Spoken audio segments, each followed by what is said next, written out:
Coming up, we heard it dozens of times on the campaign trail. Al-Qaeda has been decimated. But if that's true, then why is Iraq under siege by Al-Qaeda today? All right, overnight, Iraq's Prime Minister Nouri al-Maliki urged residents of Fallujah to expel al-Qaeda militants from the city. The warning comes as dozens of families flee Fallujah, a resurgence of the terror group gripping the two key cities of Ramadi and Fallujah. Al-Qaeda is back. Joining us right now, Seth Jones, former senior advisor for U.S. Special Operations Command.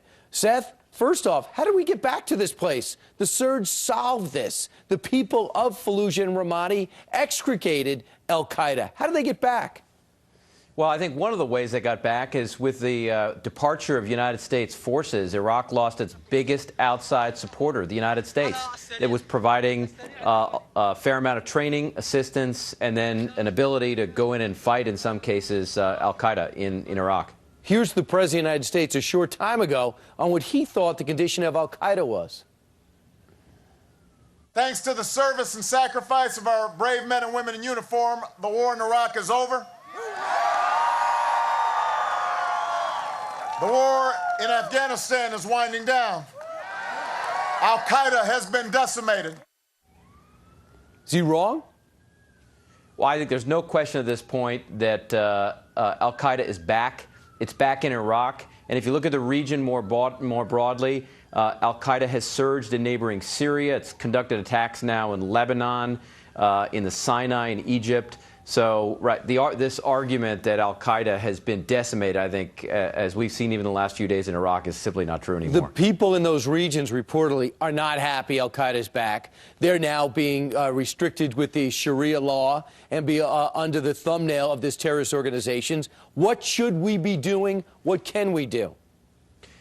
In my view, we should not be deploying large numbers of American forces, especially conventional ones. I think this is a fight that the Iraqis should take the lead in, but the U.S. can provide assistance from clandestine units, both from CIA as well as from special operations forces, which can collect intelligence, pass it on to the Iraqis to conduct operations. It can train. There are a whole range of things, including some limited targeting that the U.S.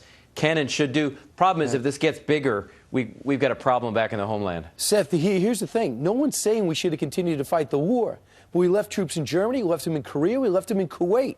We are being irresponsible by picking up and leaving a year and a half ago. We're almost asking for this to happen again. Yeah, well, and the other area we should pay close attention is Afghanistan, where the administration is close to withdrawing all forces in an area that is the heart and center of Al-Qaeda right now. So, I mean, this is an issue that I think is even broader than Iraq, and where there is great risk right now. We had an incredible military victory that no one thought was possible with the surge. A third of all our 4,400 plus casualties lost their lives in those two regions. And now Al-Qaeda is back. I wonder what those families are thinking today. Seth Jones, thanks so much. Thanks, Brian.